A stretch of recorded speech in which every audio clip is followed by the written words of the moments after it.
Ladies and gentlemen, Your Excellency, distinguished guests, the story is that I come from a family marked by history. My mother was born under the bombs in Berlin, and my grandmother raised her child, stepping over shredded bodies just to keep her alive. And I grew up hearing two words, never again. And yet, here we are. When I was a child, I didn't dream of becoming a firefighter or a doctor. I dreamt of becoming Bob Geldof, because I saw how one man, one song could move the world.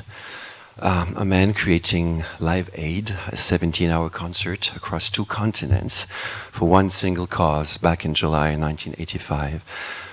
In my family, politics was everywhere, so I chose music to escape politics, but somehow politics found me again.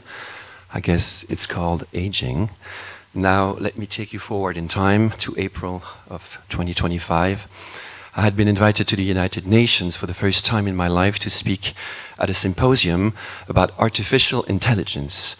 I was given 10 minutes in room 20 of the Human Rights Council. For 6 minutes I spoke about what I was expected to speak about, blending artificial intelligence and my song Souvenir I had just released, but I knew that something else had to happen. 4 minutes remained, and those 4 minutes changed everything, at least for me, because in that moment, without knowing it yet, I stopped being just an artist and I became what I had dreamed of, an artivist. That moment in this very institution gave birth to a vision where music is not only entertainment, but responsibility, where a song can carry a voice, many voices, when voices are being silenced, and that vision became GAZAid. Not an organization in the traditional sense, but hopefully a movement, a platform, a call to artists, to institutions, to humanity itself to stand together when it matters most, just like Live Aid once did. So, a few days before the event last year, I was in contact on WhatsApp with a young United Nations coordinator based in New York. That's the little story I have to tell you.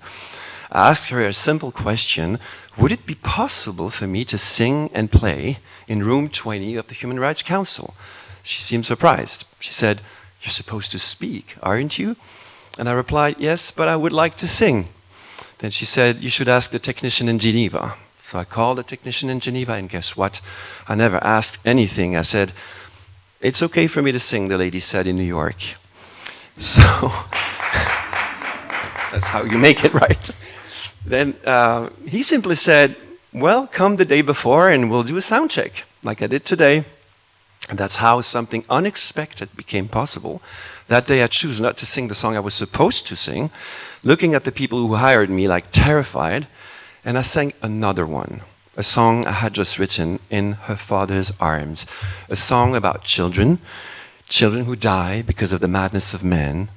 And in that room, I pronounced a word that is difficult to say: genocide. I became, I believe, the first artist to pronounce this word at the United Nations when introducing this song. And then I did one last thing.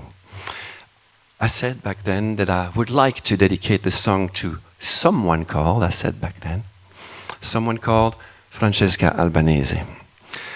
I never imagined, of course, that one day I would sit here and that I would be able to dedicate this song to you, to her again, not in absence, but in presence.